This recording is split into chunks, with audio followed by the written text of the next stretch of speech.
మేము యాగిరిపల్లి పూసల కులానికి చెందిన వాళ్ళం.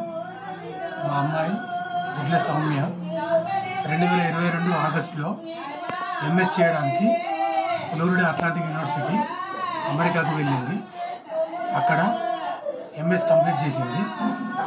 స్టూడెంట్ వీసా మీద 6 నెలల క్రితం ఇండియాకు వచ్చింది మా దగ్గరికి. 1 నెల ఇక్కడ ఉండి మళ్ళీ అమెరికాకు వెళ్ళడం జరిగింది. వెళ్ళి స్టడీ కంప్లీట్ చేసి ఎంఎస్ సర్టిఫికేట్ కూడా తీసుకున్నది. ఇప్పుడు ఉద్యోగ ప్రయత్నంలో ఉన్నది. మా అమ్మాయి కన్సల్టింగ్ దగ్గర ట్రైనింగ్ తీసుకుంటూ ఉద్యోగం కోసం ప్రయత్నం చేస్తున్నది. నిన్న రాత్రి కూరగాయలు తీసుకురావడానికని అమెరికాలో ఫ్లోరిడా అట్లాంటిక్ యూనివర్సిటీ ఆ లొకేషన్లో కూరగాయలు తీసుకురావడానికి అని చెప్పేసి షాప్కి వెళ్ళి రిటర్న్ తిరిగి వస్తుండగా వెనుక నుంచి వెళ్ళి కారు వచ్చి మా అమ్మాయిని గుద్దేసింది అని అక్కడి సమాచారం. తర్వాత ఇప్పుడు హాస్పిటల్లో ఉన్నదని చెప్పేసి అని సమాచారం. మళ్ళీ కొంత సమాచారం మా అమ్మాయి చనిపోయిందని కొంత సమాచారం. ఏం జరిగిందో ఏమైందో మాకేం తెలియదు.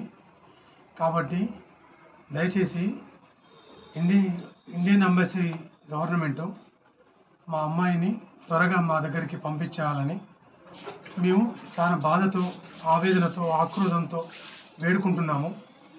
అలాగే గవర్నమెంట్ తరపు నుంచి మేము చిన్న కిరాణా వ్యాపారస్తుని. నాకు యాగిరిపల్లిలో చిన్న కిరాణా వ్యాపారం తప్ప ఇంకేం లేదు. ఆ కిరాణా వ్యాపారం చేసుకుంటూ నా పిల్లల్ని చదివించుకుంటూ అమెరికాకు పంపించడం జరిగింది. ఆమె ఉన్నత విద్యను అభ్యసించింది, సర్టిఫికేట్ కూడా తీసుకున్నది, ఉద్యోగం కోసం ప్రయత్నం చేస్తున్నది. ఈ తరుణంలో ఈ విధంగా జరిగింది.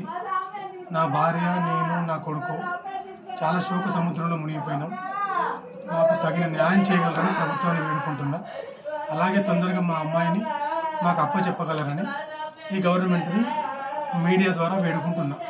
మా అమ్మాయిల చదువుల కోసం వాలంటీర్ రిటైర్మెంట్ తీసుకొని రావడం జరిగింది. రిటైర్మెంట్ తీసుకొని వచ్చి మా అమ్మాయిలను చదివించుకుంటూ ఈ విధంగా ఉన్నత స్థాయికి తీసుకెళ్ళడం జరిగింది. కాబట్టి నా దగ్గర ఎలాంటి ఏమీ లేవు. నా దగ్గర చిన్న కిరాణం వ్యాపారం, యాదగిరిపల్లిలో ఒక ఇల్లు తప్ప ఇంకా నాకేం లేదు. కాబట్టి నాకు సహకరించగలరని ఆ గవర్నమెంట్ని మనస్ఫూర్తిగా కోరుకుంటున్నా. తొందరగా మా అమ్మాయిని నా దగ్గరికి పంపించగలరని ఈ మీడియా ద్వారా నేను వేడుకుంటున్నా.